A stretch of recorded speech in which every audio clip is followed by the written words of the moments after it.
They said it would be tough. No one knew how tough.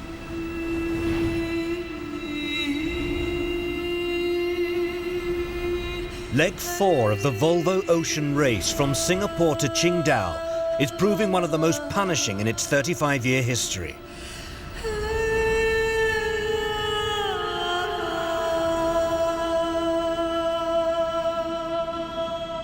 Man and machine pulverized by vicious seas north of the Philippines in the lethal Luzon Strait. Oh man, these waves are brutal. Of the 7 boats to leave Singapore, not one has escaped significant damage. Fernando Echevari's crew on Telefonica Black crashes out with major structural failure in their hull, pounded to breaking point by violent slamming in unrelenting waves. Si hay que abandonar el barco, abriremos las dos balsas. Las dos balsas. Echevari's stricken crew heads for the Philippines for repair and later retires from leg 4. Their plans for the next leg and the rest of the race in disarray. Also in trouble, Magnus Olsen's men on Erikson 3. Their hopes of holding second place shattered by a 4-meter crack in the bow. Are you ready to abandon ship if we have to? When a forward bulkhead fractures, Delta Lloyd becomes the 3rd boat to abort, following earlier damage to steering wheel, mainsail and mast track. 4 boats now remain, but they too are caught up in the carnage. Puma's Il Mostro loses its boom, broken in 2 while leading the race. Ken Reed's men stop for repairs. Hopes of making the podium apparently gone. After riding out the storm, Il Mostro returns to the racetrack only for work to restart when cracks appear in their central frames. Once you build a stiff boat and you break it, the only recourse is to make it stiffer. Already with a broken forestay, Green Dragon also pulls in off the Philippines to strengthen a fractured ring frame. Go, get yourself flipped on! Ian Walker's crew's repairs last just a few hours before the slamming again threatens to split the boat apart. Hundreds of miles and a second storm ahead, Walker's men push on. 6 days of hell between them and safety in their home port of Jing Dao. Overall race leaders Erikson 4 are not immune, losing a fitting from the foredeck in a 40-knot gust, and with it the chance to use their storm jib, their mainsail patched and perforated. But having sheltered off the Philippine coast as Telefonica Blue braved the Luzon Strait, Torben Grail's crew moves smoothly into second. Ahead of them, skipper Bauer Becking laid low with injury, Telefonica Blue holds a narrow lead. But they've bow damage following a collision and no weather information after waves wash the satellite dome from their stern. Win their 2nd successive leg, and Becking's crew blows the race wide open. Falter, and the momentum swings back to Torben Grail. Leg 4 has so far taken the crews to hell and back. But now this most attritional leg of all time is approaching its longed-for conclusion.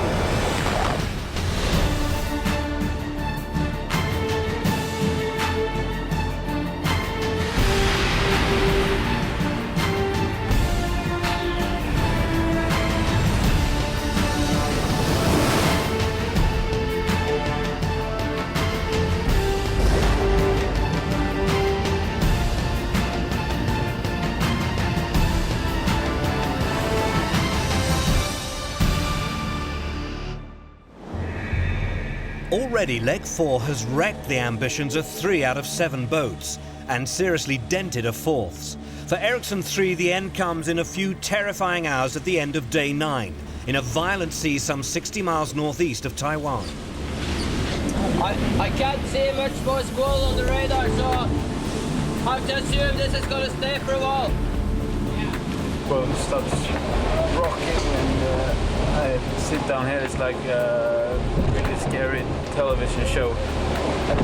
Everyone is trying to hang on deck, you know, just worried that everyone will not stay on board. You can see the picture disappear in the big waves, and you're just crossing your fingers for the guys to stay on deck, you know, and everyone is there when the picture comes back. This is scariest so far in this race. As well as a large crack, the crew have discovered an open hole in the hull. Bunk beds are sawn up to help shore up the weakened bow section.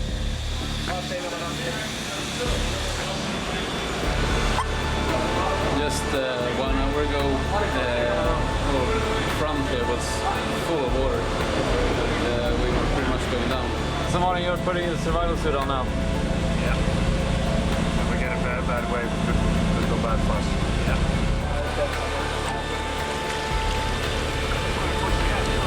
We were sinking. Still out. At the moment, the guys have done a great job of stabilizing the area. It's very fragile still, so we're ready to abandon ship if we have to. We've had some conferences with the crisis team on shore, and they've done a great job, so it looks like we'll have a good setup as soon as we get to shore in about 6 hours in Taipei on Taiwan.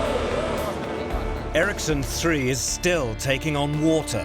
The crew suspends racing and towards the end of a traumatic and tiring day receives a pilot boat escort.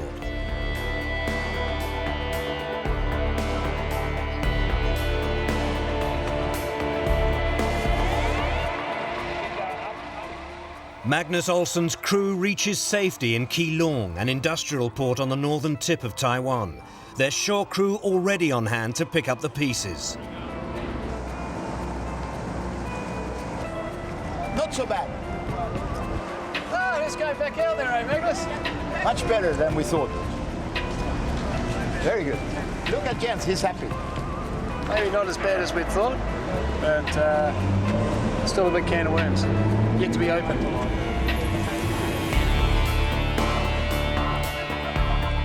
The crew's early optimism is misplaced. The structural damage more widespread.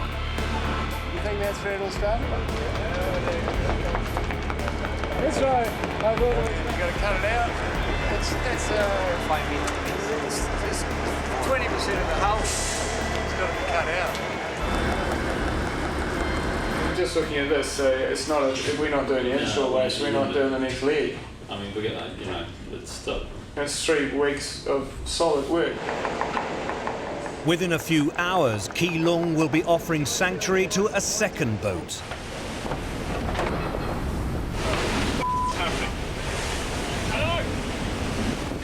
Dutch-Irish entry Delta Lloyd is fourth when structural damage is discovered in a forward bulkhead. Where's this crack?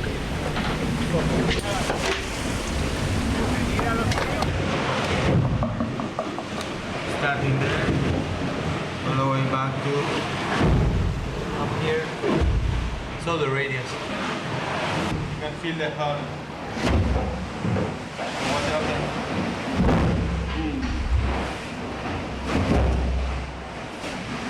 What happened if it goes any further?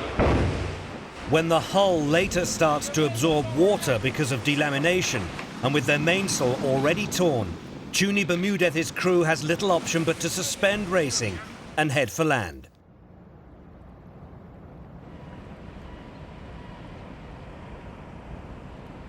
Is there a plan?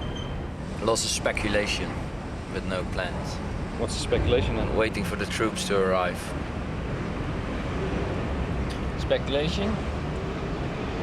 Or put the boat on a ship to China or straight to Brazil. I reckon let's just get the first ship to Rio. There's a better environment to fix boats than in the wintertime in China. And then we can have new rigs in the also. Yeah. And then train a bit, and, make sure Training here. Yeah, perfect. Training. Make it. Maybe take a rest on the 22nd of February. Carnival. How's it going? Yeah, good. Had a good sleep? Yeah. That was a tough one, eh? Yeah, that was tough. Much fun. Hi, buddy. Hello. Good morning. Good morning. So, you're coming from Delta Yes. Lloyd? Yes. Okay. How many crew? 11. 11 crew.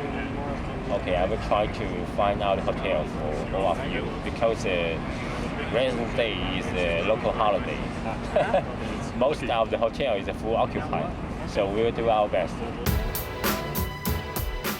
Leg 4 claims another victim. The Delta Lloyd crew retires to regroup and, along with Erikson 3, assess its remaining options.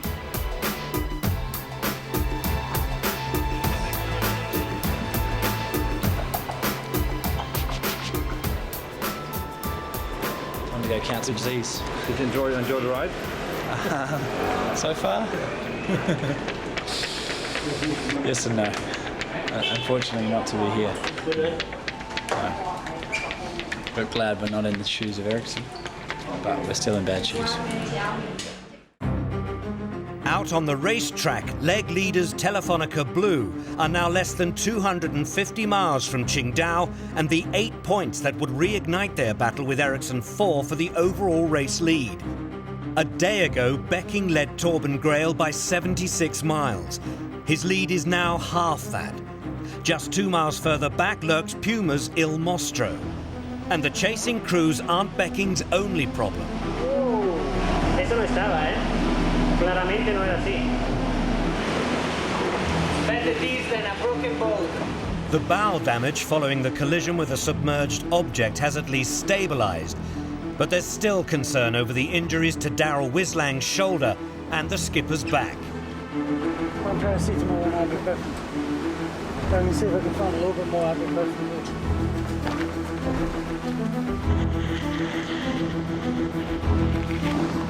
Agonizingly, after braving the brutal conditions of the Luzon Strait while their rivals waited for the worst of the storms to pass, Becking's crew now has light winds to contend with towards the finish. It's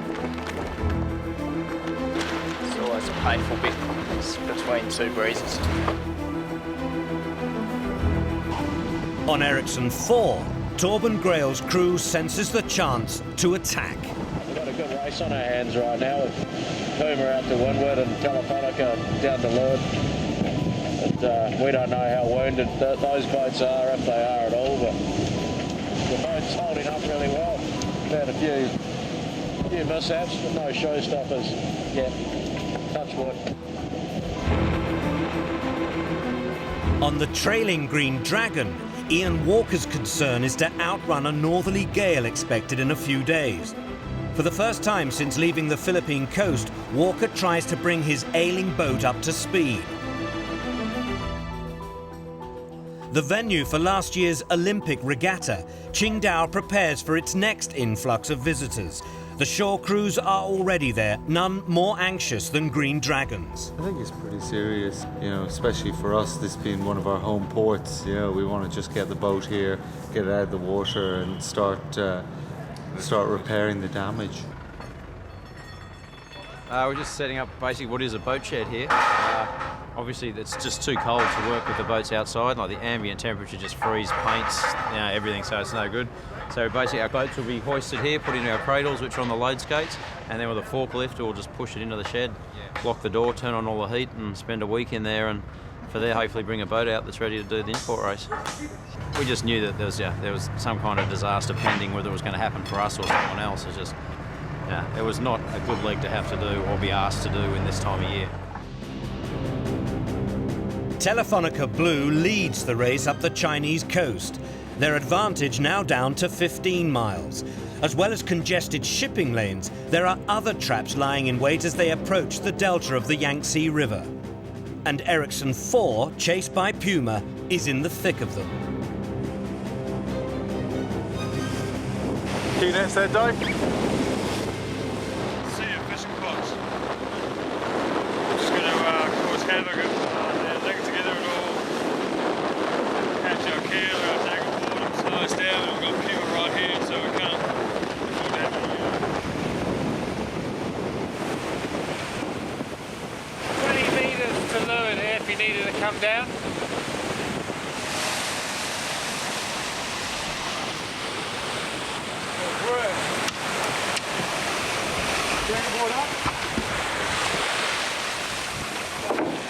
This time, Grail's men break free. But with darkness falling, Puma find themselves making unexpected gains. We think they probably hit a net. There's thousands of them out here, and they parked it. Nice, keep it right, Colton. There it is.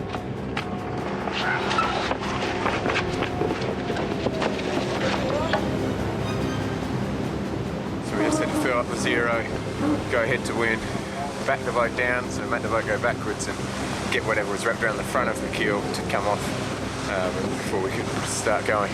Fortunately, that whole process has cost us a couple of miles, which is let Puma go past. Don't get cocky, boys. We're going to hit one ourselves. Keep working, nice. Torben Grail slips a place, but the battle for second isn't over. Same angle, we're faster.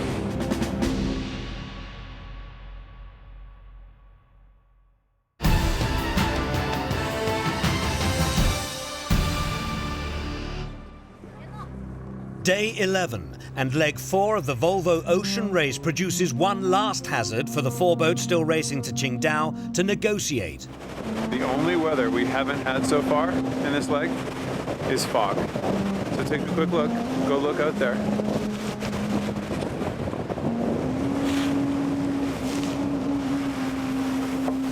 So mixing the fact that there's like 100 moored ships between us and the finish line. We should be done. We should be done by the time the next gig comes in. Ahead, becalmed for over half an hour, Bauer Becking's crew on Telefonica Blue are now nearly home. Or are they? Oh, better check it.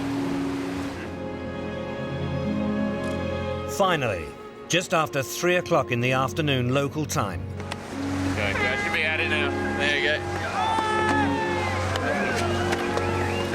Becking's men cross the line to notch their second successive leg win, claiming 8 points to narrow the gap between them and overall race leaders Erikson 4. We never really thought about stopping, to be honest. We knew that if we kept on going, we were going to get a bad bit and then it'd get better, so we sort of took it very conservatively, reefed down, went slowly, edged our way out, and yeah, kept a good watch on what was going on, and yeah, got through it. We built a big lead, but the boats behind who did stop, they came across in much nicer conditions, so that sort of hurt a bit. You know, you feel as though you deserve to deserve a bigger lead if you've sort of put up with all that, but you know, that's the way it goes.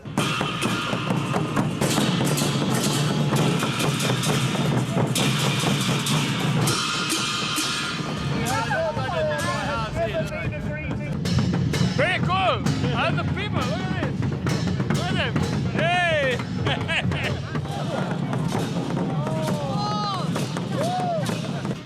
This is China!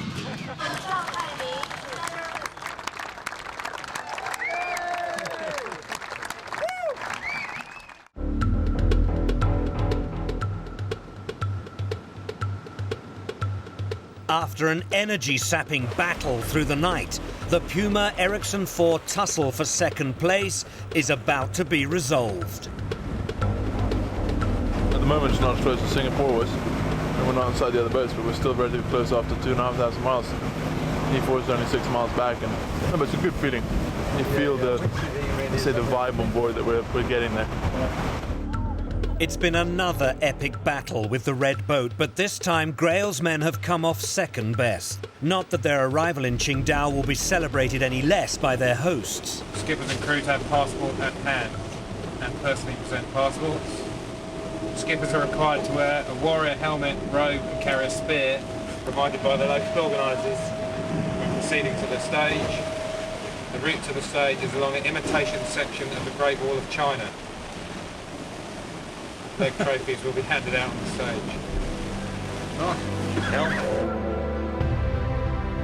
An hour and a quarter behind Becking, Ken Reed's crew arrives to take second place, rejoining the race in 7th after breaking their boom and dropping anchor off the Philippines for 10 hours. Theirs has been an astonishing comeback. I believe we're there. Are we finished now? Yeah, we're done. Well done, guys. I think. Good on, Kenny. Robert. Nice work. We came together as a team on this trip. These guys are fantastic, and just kind of proud of our effort, and feel really bad for the guys, for the boats that broke, but at the same time, we very easily could have been one of them. We very easily could be in Taiwan right now or somewhere else trying to put our boat back together. So if it weren't for this group of people, it wouldn't happen.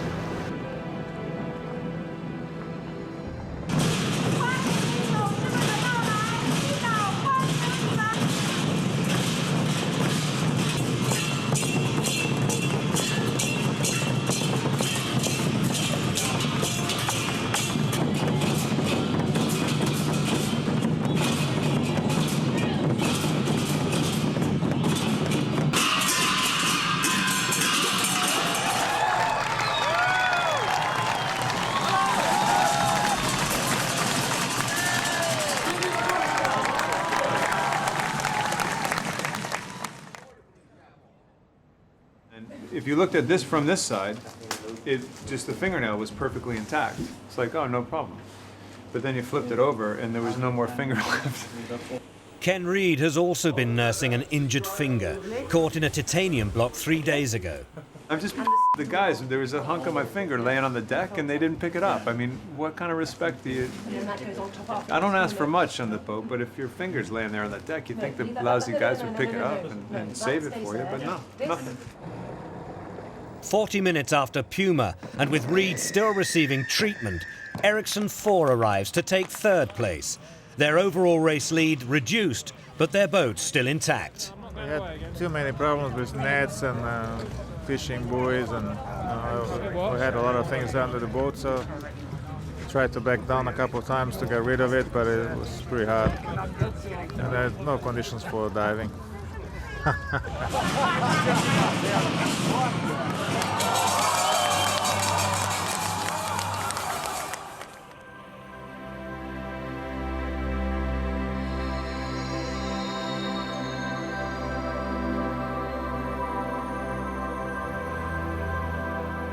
The podium place is settled, work starts immediately on the top 3 boats in preparation for the Jing Dao import race in a little over a week. But will the local favourites be joining them? Go on, look, over there. Our navigator has found China. Well done, Ian. He found it. Oh, no, it's the Isle of Wight. Oh, don't think of it like that. Following a punishing 2 weeks, Ian Walker's boat is finally approaching the land in which it was built. At the helm for the final hour of its journey, Guo Xuan, the boat's media crewman from Jing Dao. After breaking a forestay, damaging the forward ring frame and stopping for repairs off the Philippines, Green Dragon returns to a hero's welcome 2 days after the rest of the fleet. We just said, whatever happens, we have got to get to Jing Dao. We have got to get to Jing Dao. We got to Jing Dao. Jing Dao, 我回家了. Gord's been such a rock. You know, he's stayed with us since July. I think he's only been home once. To see his reaction and to see his family here has just made the whole leg worthwhile.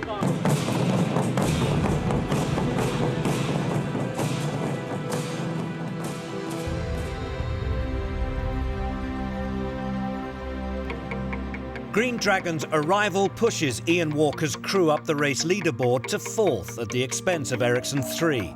At the top, Torben Grail still leads, but now by just 3.5 points, following Bauer Becking's leg 4 victory on Telefonica Blue. Ken Reed remains 3rd, but what of the rest of the fleet? And the long and the short of it, with the black boat, is the ship will arrive in Rio on the 3rd of March. Telefonica Black will not take part in Leg 5, but after being sailed to Singapore and shipped on to Rio de Janeiro, it will meet up with the fleet for the start of Leg 6. Part of the decision-making process on basically not doing Leg 5 is it actually will give us a lot of benefit and give some good resources to the blue boat, knowing that she's got a real potential to win the race. That's why the sailors are doing this trip, so that we can keep as many shore team here as possible and everybody focuses on the blue boat. Also missing Leg 5 and being shipped to Rio is Delta Lloyd. But Erikson 3's Leg 5 ambitions are very much alive. Magnus Olsson's crew has not written off Leg 4 either. Determined to claim the 4 points on offer for 5th place, they plan to repair their boat in Taiwan, return to the point where they suspended racing and sail on to Jing Dao. With 2 scoring gates effectively doubling the points available, the marathon Leg 5 to Brazil is critical. The question is, will Olsson's men make it in time for the start?